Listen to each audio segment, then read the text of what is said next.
Hey everybody, Shane here, Shoebox Legends. Thanks for tuning in today for a really special video on a project that I am incredibly proud of, that I've been working at all year this year behind the scenes, and I'm thrilled to be able to share with you. I really think some of you in the community are going to find this subject matter and these cards fascinating. I certainly do, so I hope you'll stick with me. And the topic of today's video, as you can tell from the title, I am going to be talking about and showcasing some fantastic cards of Negro League players that were featured in Allen and Ginter Baseball, the extremely popular modern throwback set that's been around since 2006. And I've done a video on this before, but in the background you see various versions of the 2006, the first set, Allen and Ginter, Josh Gibson. And I love this card, and I love that he was included on that A&G checklist back in 2006. But this is not what we're going to talk about today, because I've done an entire video on these previously. You can go back and find that in the history of the channel. What I want to talk about is how that card in 2006 kicked off a multi-year run of tops, including Negro League players in the Allen and Ginter set. I was collecting at the time that these came out, and I really didn't appreciate them properly at the time. But over the last year, the more I've learned about these and the more I've learned about the Negro Leagues, I have come to just be fascinated by these cards, and you don't see them often, and you don't hear them talked about often here in the community, but I think they are some of the most special cards in my entire collection. So I'm going to break this into multiple videos because I want to take my time and give each one of these players their due. So for today's video, I'm going to focus on the 4 players who were included in the 2007 Allen and Ginter checklist. So in 2006, we had just Josh Gibson, which you see in the background. And again, you can watch that prior video if that card is of interest to you. The following year, we got 4 players, or former players. The first one is Joe B. Scott, or Joe Burt Scott. This is a fascinating athlete who I knew nothing about until I picked up this card earlier this year. And this one happens to be the Bazooka back. I love these. They're always numbered out of 25, so adds some challenge and scarcity to finding these. But he had over a 20-year run across various Negro Leagues, played for some well-known teams like the Pittsburgh Crawfords, who Josh Gibson played for, and played also for some lesser-known teams, especially earlier in his career. One was called the Zulu Cannibal Giants, and they would paint their faces with like African face paint, if you can believe that. This is in the mid-1930s, so just shows you how far we have come over the last 90 years, and you can imagine what these players, I mean, we can't imagine, quite honestly, but it's incredible to think about what these players faced way back then, just trying to play the game that they loved.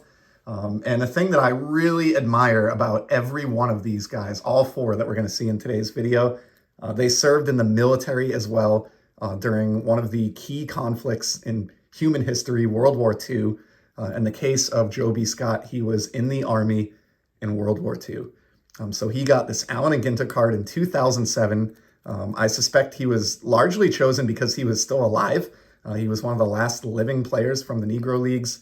And then he would go on to pass away just a few years later in 2013 at age 92. So I love that he, in his later days got to finally get a baseball card. I've said this a few times over the course of the year here on the channel as I've delved into this topic. But I just can only imagine what it must have felt like to be an old man in his 80s who loved the game and dedicated, at least a portion of his life to the game of baseball, but never got a card until they were, at an advanced age. That must have just been incredible and a really cool feeling. So Joe B. Scott is the first of 4 subjects. The second guy that I want to talk about from the 2007 Allen and Ginter checklist is John Mule Miles. Mule was his nickname. He played, unlike Joe B. Scott, played for only a handful of seasons in the Negro Leagues. He played for the Chicago American Giants, and I think only played maybe 3 or 4 years in the late 1940s. However, like Joe B. Scott, he was in the military, as I mentioned, and fascinatingly, he was a member of the Tuskegee Airmen, meaning he was a pilot who piloted planes and fought in World War II. Overseas. And that's, I mean, all of these guys just led such fascinating lives. And I look at what they accomplished in their decades here on Earth, and it really gives you just a tremendous appreciation and sense of what great men these were. I look at my own life, and I work in IT from home, and I've got my dog, and things are very comfortable. I'm very fortunate, and I try to imagine what these guys experienced, and it just blows my mind, and I have a tremendous amount of respect and admiration.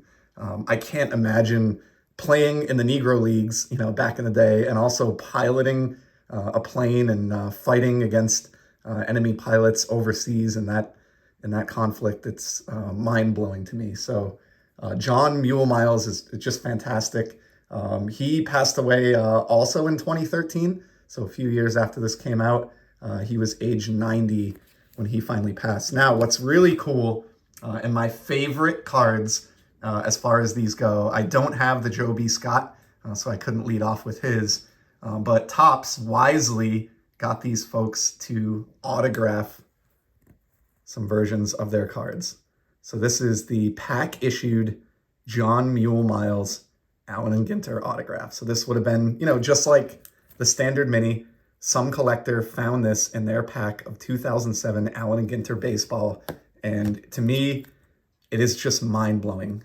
I should have pursued these autographs many years ago. I can't believe I snoozed on them as long as I did. But these were one of my favorite things to come out of this past year, dedicating so much time and research to this era of baseball were these autographs. Like, I'm just blown away. These are on card. So an elderly John Miles held his card in hand, autographed it, and then Topps included it in a pack of 2007 Allen and Ginter. Now, these are not serial numbered. I do think there's an agreed upon print run of like 200 each or something like that. I could be wrong. I'm not an expert. Although I was collecting again back then, did not appreciate these for what they were. And I'm very grateful that I was able to scoop up, at least a few of them. If not all of them. I couldn't get them all, but grateful for what I have. And I'm on the lookout for the others that I don't have yet. Most notably this Joe B. Scott. So really, really cool to have that autograph of John Miles. Moving on to the third subject, we've got Ted Toles. Again, here's his autograph. I think I have another version of the Toles card as well, but the autos are where it's at. If I had to get just one of these of each guy, I would certainly go for the signature. Just find it beyond cool. This guy also served in the U.S. Army in World War II. Tremendous respect. Then afterwards had a Negro League career that lasted from, I think, 1946 till maybe the early to mid 50s. In 1946, his first season back from the war and his first season in the Negro Leagues, he went 18-7 as a pitcher for the Pittsburgh Crawfords, but in temporary outfield duty, he also hit .350. So kind of one of those guys. There are a handful of them from the Negro Leagues who were great, like two-way players, almost like we talk about today with Shohei Ohtani. So really, really cool. And even though he came into the Negro Leagues beginning in 1946, which means he kind of missed like the golden era of the Negro Leagues. Obviously, once Jackie Robinson migrated to Major League Baseball in 47, and then others followed suit, the Negro Leagues started kind of thinning out, and their heyday came to an end. So even though he came in at the tail end of that, he still got to play with just some amazing players during that brief time, including Jackie Robinson, Larry Doby, Satchel Paige, and many others. So Ted Toles, he passed away in 2016 and lived to the age of 90. So all three of these gentlemen that we led off with made it to their 90th birthday or later. And again, like I said, led just such fascinating lives. And that brings us to the fourth and final subject for today's video. I do have some more of these that we'll get to in future videos. But to round out the 2007 Allen and Ginter class, we have the man that I really became drawn to the most out of the four. And it's this gentleman right here, Stanley Glenn, whose nickname was Doc. He was a catcher with the Philadelphia Stars from 1944 through 1950. But prior to that, he served as a medical technician in the U.S. Army Medical Corps, hence the nickname Doc. So he began with some military service in World War II, again, like all four of these guys, which we just cannot commend enough. And then afterwards, had a career with the Philadelphia Stars as a catcher in the Negro Leagues. After his baseball career wound down, he, among other things, he had a professional career as well, but he stayed involved with the game. He did a lot of speaking arrangements. He actually ran the Negro League Players Association. He was the president of the board of directors for that organization until he passed. And he did a lot of speaking engagements around the country. Just huge proponent of the game of baseball. Almost reminds me, I know there are a lot of you out there that love Buck O'Neil, myself included, and there's a lot about Stanley Glenn that sort of reminds me of Buck O'Neil, or kind of, he comes across as like a Buck O'Neil light, put it that way. So picked up actually 2 versions of his Bazooka Mini numbered to 25. These were cheap, not expensive, 15, 20 bucks, and they're just so special. But I found out actually, and I don't think this is going to fit on camera too well, Stanley Glenn, among all the other great accomplishments that he had in his life, he also wrote a book about his life. And so, of course, I went out and picked up my copy. It's called Don't Let Anyone Take Your Joy Away, an inside look at Negro League baseball and its legacy, written by Stanley Glenn, at the time, as I mentioned, president of the Negro League Baseball Players Association. How cool is that? So I went and got my copy immediately on Amazon. As soon as I heard about it, it was like 15 bucks shipped to my door. Had it in a couple days. It's a beautiful age we're living in on that front. And it was fascinating. It's a light, easy read, 100 pages. You could sit down with a drink of your choice in a comfortable chair and finish this thing in one evening. But I found it incredible. He just really tells a lot of great stories and anecdotes about his time and his experiences, both good and bad, in baseball. And he talks about a lot of players in the Negro Leagues who are lesser known. He does a really good job talking up his counterparts and his teammates from that era and kind of spreading the word about some of the players who would maybe otherwise be forgotten. So it became almost like a baseball reference book to me of sorts. And I went down a lot of different rabbit holes based on the names that he dropped in that novel, and talks a little bit about his military service and his nickname. And it was just a fascinating read. And so just to round out, the Stanley Glenn, of course, I had to go out and get the autograph as well. This is one of my favorite cards that I've picked up this last year, period. Regardless of sport or era or price point, this card cost me only about $50, maybe less. And I truly love this as much as any card in my entire collection.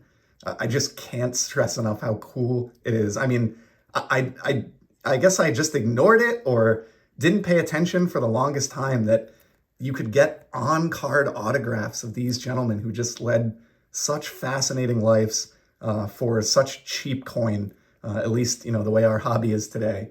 And I would rather spend $50 on a card like this with a backstory like this than almost anything else in the hobby. And I love that he's got his nickname on this one.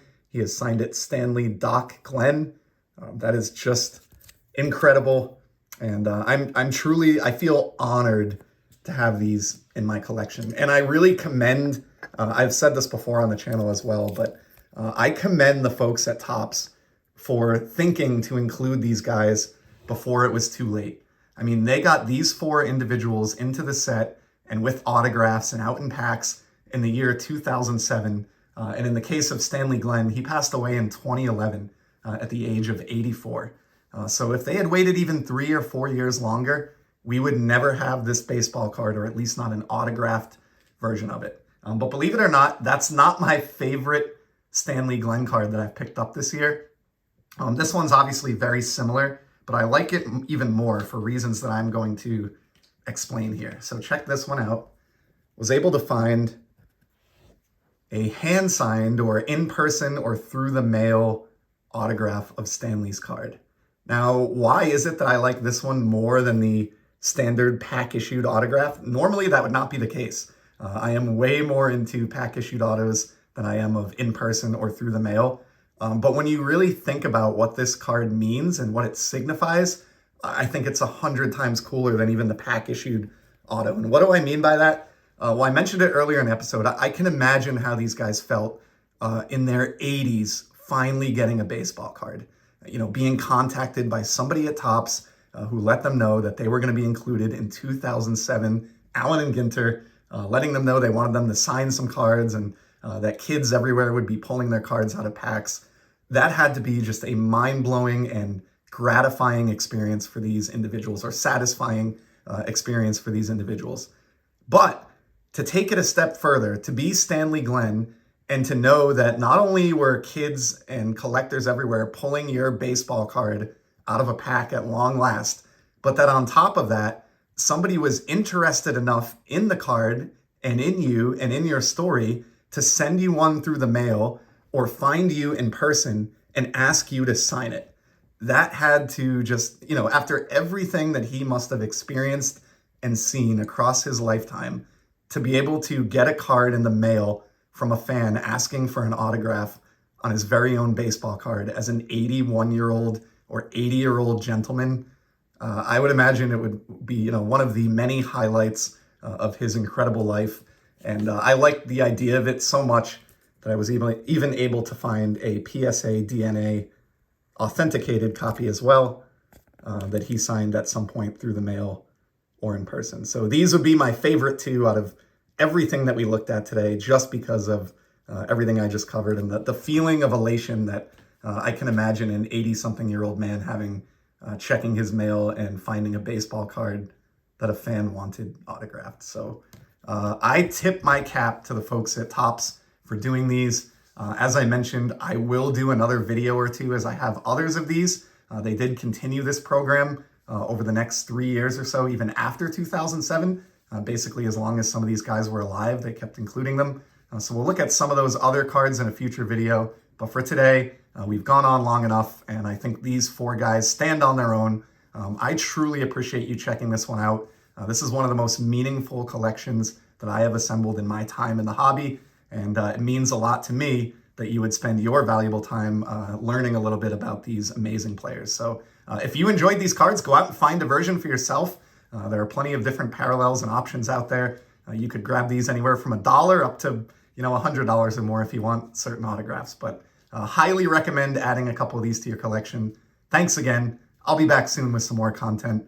Until then, enjoy the hobby, everybody. See ya.